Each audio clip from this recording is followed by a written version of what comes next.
Bismillahirrahmanirrahim. Assalamualaikum warahmatullahi wabarakatuh. Yang terhormat, Ibu Sembilan Nikah Tinggi, selaku dosen pengampu mata kuliah Inovasi Pembelajaran dan Universitas. Perkenalkan, nama saya Sila Putri dari kelas non-reguler D1 dengan NIM 2221124. Di sini, insya Allah, saya akan membahas tentang teks cerpen kelas 9 semester 1. Sebelum ke materi, saya akan di sini menjelaskan beberapa materi pembelajaran. Yang pertama adalah aspek cerita cerpen, dan yang kedua ada aspek kebahasaan cerpen. Sebelum ke materinya, kita harus lebih tahu apa itu cerpen. Biasanya, cerpen atau cerita pendek adalah jenis karya sastra berbentuk prosa dan bersifat fiktif yang menceritakan atau menggambarkan suatu kisah yang dialami oleh suatu tokoh secara realitas disertai dengan berbagai konflik dan terdapat penyesalan atau solusi dari masalah yang dihadapi. Cerita pendek atau cerpen biasanya memberikan kesan tunggal atau fokus pada satu tokoh, mempunyai kurang dari 10.000 kata, dan di dalamnya terdapat klimaks atau puncak masalah dan penyelesaiannya. Cerpen atau cerita pendek ini cenderung singkat, padat, dan langsung pada tujuannya. Di sini ada beberapa ciri-ciri cerpen.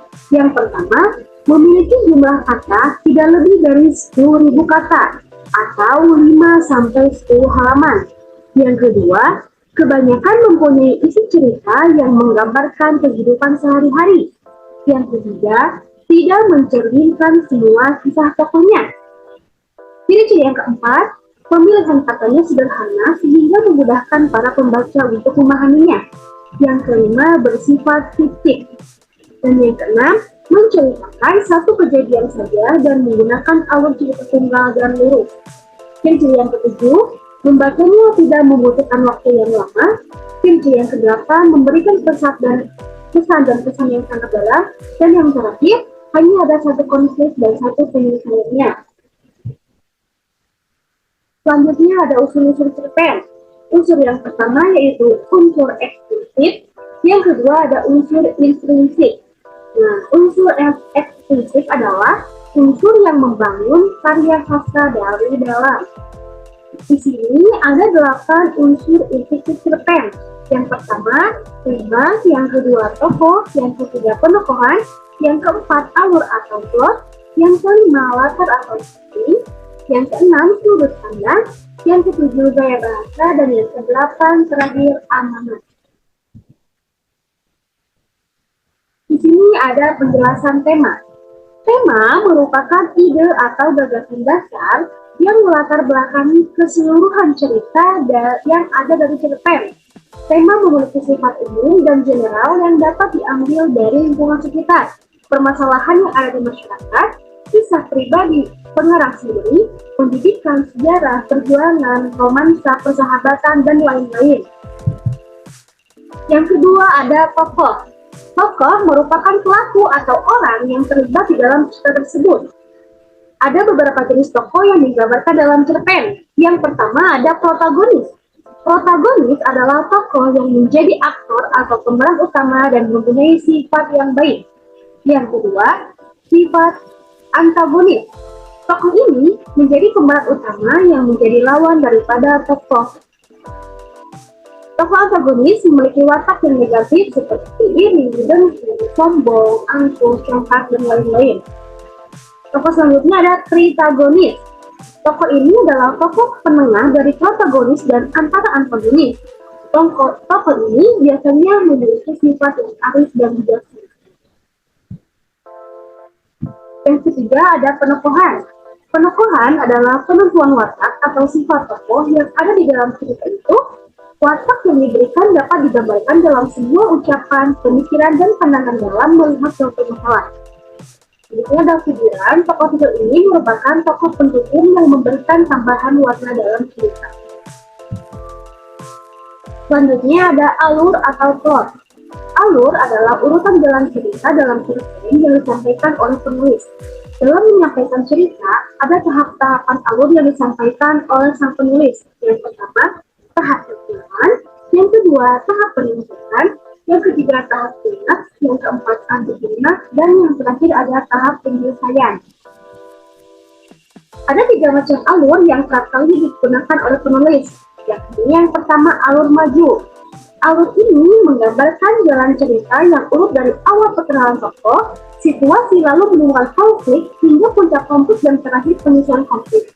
Intinya adalah pada alur maju ditemukan jalan cerita yang runtuh sesuai dengan tahap-tahapannya. Yang kedua, ada alur mundur. Di alur ini, penulis menggambarkan jalan cerita secara tidak urut. Bisa saja penulis menceritakan konflik terlebih dahulu, setelah itu menengok kembali peristiwa yang menjadi sebab konflik itu terjadi.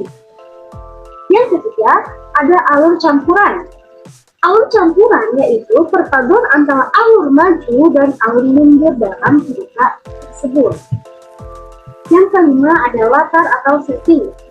Latar tempat yaitu biasanya lokasi terjadinya peristiwa yang diceritakan dalam sebuah karya fiksi. Unsur tempat yang dipergunakan untuk berupa tempat-tempat dengan nama tertentu, inisial tertentu, mungkin lokasi tertentu tanpa nama jelas. Maka dibagi dua, yaitu latar tempat, latar fungsional. Yang pertama latar waktu, biasanya berhubungan dengan masalah kapan terjadinya peristiwa-peristiwa yang diceritakan dalam sebuah karya fiksi. Yang kedua, ada latar suasana, yaitu situasi apa saja yang terjadi ketika saat si tokoh atau si pelaku melakukan sesuatu. Yang keenam, ada sudut pandang. Sudut pandang adalah posisi atau pandangan pengarang dalam menyampaikan cerita. Penerapannya bisa dilihat dari penggunaan kata ganti yang digunakan pengarang dalam cerpen atau cerita pendek. Secara umum, ada dua macam sudut pandang, yaitu sudut pandang orang pertama dan sudut pandang orang ketiga. Sudut pandang orang pertama yaitu cara pengarang menyampaikan cerita sebagai orang pertama. Ciri-cirinya adalah menggunakan kata ganti orang pertama seperti aku, kami, dan sebagainya. Sudut pandang orang ketiga, cara pengarang menyampaikan cerita sebagai orang ketiga. Ciri-cirinya adalah menggunakan kata ganti seperti kata dia, mereka, dan sebagainya. Yang ketujuh, ada gaya bahasa. Gaya bahasa merupakan ciri khas pemilihan kata dan bahasa yang digunakan oleh penulis. Hal ini meliputi diksi atau pilihan kata. Yang kedua, penggunaan kalimat. Yang ketiga, pemakaian maja. Yang terakhir, yang kedelapan, ada amanat. Amanat adalah pesan yang terkandung dalam cerpen yang bisa diambil oleh pembaca. Pesan yang disampaikan oleh pengarang bisa secara tersurat atau tertulis. Pembahasan selanjutnya ada struktur teks cerpen. Yang pertama ada orientasi. Orientasi pada cerpen berhubungan dengan waktu, suasana, dan tempat di dalam cerita komik tersebut yang menjawab pertanyaan kapan, di mana, serta bagaimana. Yang kedua ada komplikasi. Komplikasi adalah urutan kejadian yang dihubungkan secara sebab dan akibat. Karakter dan tokoh watak biasanya terlihat di struktur komplikasi ini yang menggambarkan plot cerita. Yang ketiga ada evaluasi. Evaluasi adalah konflik yang terjadi dan menuju pada klimaks. Dalam evaluasi, konflik sudah mulai mendapatkan solusi dan penyelesaian serta menuju ke tahap akhir. Yang keempat ada resolusi. Resolusi adalah ketika pengarang mengungkapkan solusi terhadap masalah yang dialami tokoh dalam cerpen. Yang kelima ada koda. Koda adalah nilai atau pelajaran yang bisa dapat diambil dari teks cerita pendek oleh pembaca. Pesan dan amanat menjadi intisari cerita yang bisa dipetik oleh pembaca setelah membaca teks cerita pendek tersebut. Ada kaidah kebahasaan teks cerpen. Yang pertama kata sifat. Kata sifat biasanya dipakai untuk menjelaskan sifat atau kondisi suatu hal, baik pada makhluk hidup, benda mati, tempat dan waktu, dan lainnya. Contoh pemakaian kata sifat pada kalimat yaitu dia anak pendiam, tetapi dia bukan anak nakal. Contoh yang kedua, kamu memang Kamu memang sahabat terbaik saya. Yang ketiga, Linda tidak suka beragam kita. Contoh yang keempat, sepertinya kamu lebih cocok mengenakan baju berwarna pink. Dan contoh yang terakhir, ruang kelas tertata dengan rapi. Yang kedua, ada kata keterangan. Kata keterangan yaitu digunakan untuk mendeskripsikan latar, waktu, tempat, dan suasana. Sebagai contoh adalah di pagi hari yang cerah, di kebun bambu yang rimbun dengan dedaunan, dan lain sebagainya. Yang ketiga ada kalimat langsung dan kalimat tidak langsung. Kalimat langsung merupakan sebuah kalimat kutipan yang dilontarkan langsung oleh pembicara tanpa melalui perantara apapun sama persis dengan apa yang dikatakan oleh pembicara tersebut. Contoh kalimat langsung, ayah menyuruh, tolong ambilkan kopi meja itu. Terus yang kedua ada, itu salahmu, kata Roni kepada Ami. Yang ketiga, siapakah yang melempar kertas ini? Tanya Bu Guru. Johnny berkata, aku ingin menjadi pilot suatu saat. Nah, yang selanjutnya ada kalimat tidak langsung. Kalimat tidak langsung merupakan kalimat yang bersifat pernyataan orang lain dalam bentuk kalimat. Contoh kalimat tidak langsung, ibu menyuruhku untuk menjadi anak yang menghormati orang yang lebih tua. Yang kedua, Johnny mengatakan ia akan menungguku besok di depan rumah. Ini ada beberapa contoh kalimat tidak langsung, boleh dibaca ya.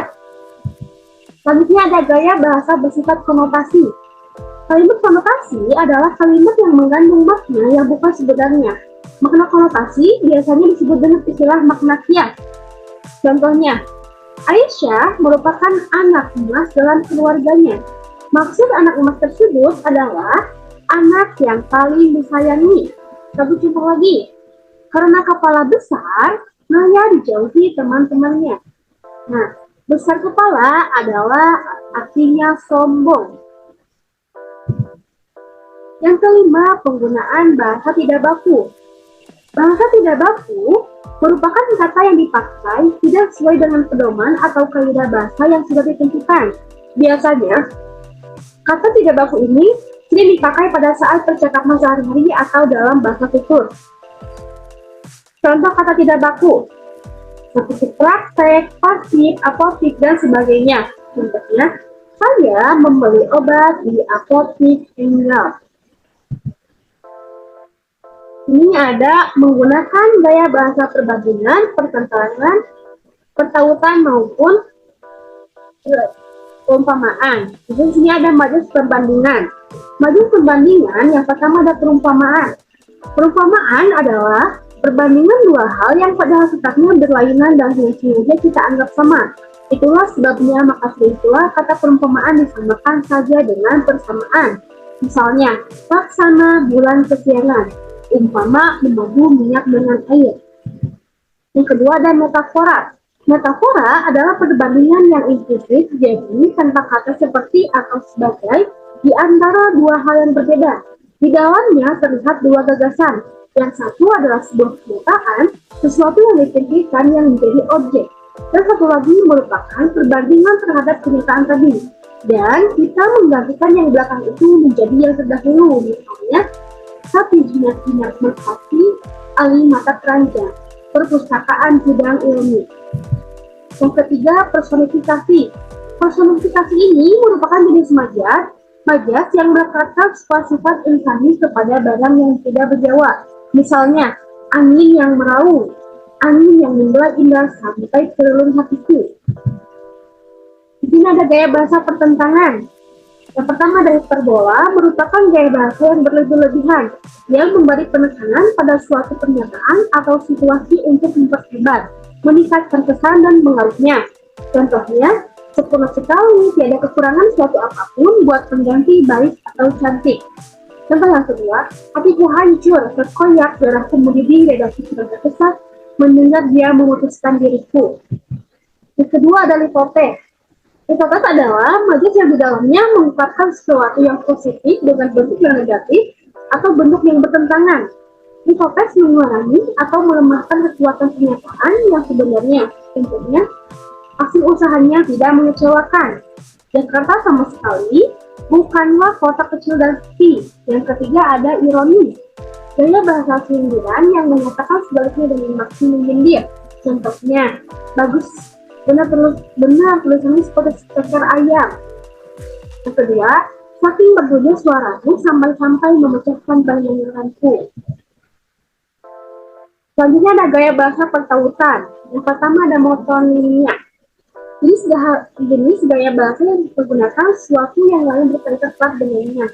Dalam metonomia, sesuatu yang disebut transportasi yang dimaksud dengan barang yang lain. Contoh, dia naik Honda ke kantor.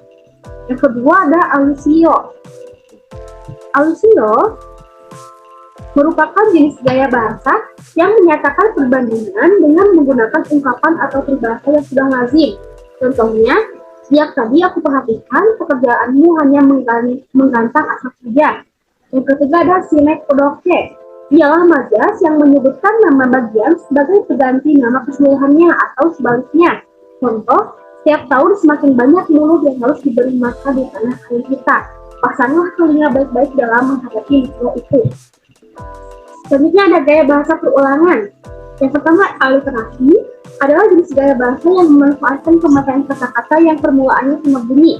Contohnya, Dara dan Badaki datang dari danau, juga dua duka diam di diriku. Asonansi adalah, yang kedua ada asonansi. Asonansi adalah gaya bahasa repetisi yang berwujud perulangan vokal yang sama. Contoh, muka muda, mudah murah, tiada siaga, tiada bisa, jaga harga, tahan raga.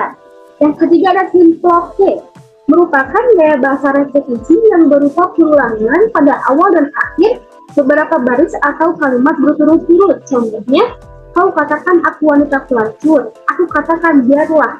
Kau katakan aku wanita miskin, aku katakan biarlah. Ini ada unsur-unsur eksplisit cerpen atau cerita pendek. Nah, di sini unsur eksplisit adalah unsur cerpen yang berada di luar karya sastra. Akan tetapi, secara tidak langsung, unsur ini mempengaruhi proses pembuatan suatu cerpen. Yang pertama adalah latar belakang masyarakat. Latar belakang masyarakat merupakan faktor lingkungan sekitar yang mempengaruhi penulis dalam membuat cerita tersebut. Ada beberapa faktor yang dapat mempengaruhi penulis, di antaranya sebagai berikut. Ada ideologi negara, kondisi politik, kondisi sosial, kondisi ekonomi. Yang kedua adalah latar belakang penulis. Latar belakang penulis adalah sebuah faktor dari dalam diri penulis yang mendorong penulis dalam membuat cerpen. Latar belakang ini terdiri dari beberapa faktor. Yang pertama ada riwayat hidup penulis. Pada bagian ini berisikan tentang biografi pengarang secara menyeluruh. Yang kedua ada kondisi psikologis. Kondisi psikologis pengarang meliputi mood dan motivasi. Kondisi ini sangat mempengaruhi dengan apa yang akan ditulis dalam cerita. Yang ketiga ada aliran sastra penulis. Aliran sastra ini berpengaruh dalam gaya penulisan bahasa yang digunakan pengarang guna menceritakan sebuah cerita dalam cerpen. Selanjutnya, ada nilai-nilai yang terkandung dalam cerpen. Yang pertama, nilai agama. Berkaitan dengan pelajaran agama yang dapat dipetik dalam teks cerpen. Yang kedua, ada nilai sosial. Berkaitan dengan pelajaran yang dapat dipetik dari interaksi sosial antara para tokoh dan lingkungan masyarakat dalam teks cerpen. Yang ketiga, ada nilai moral. Nilai ini berkaitan dengan nilai yang dianggap baik atau buruk dalam masyarakat. Dalam cerpen, nilai moral bisa berupa nilai moral negatif atau buruk, atau nilai moral positif atau baik. Yang keempat ada nilai budaya. Nilai budaya yang berkaitan erat dengan kebudayaan, kebiasaan, serta tradisi adat istiadat. Alhamdulillah, terima kasih yang dapat saya sampaikan. Mudah-mudahan bermanfaat bagi semuanya. Assalamualaikum. Mohon maaf apabila ada kesalahan. Wassalamualaikum warahmatullahi wabarakatuh.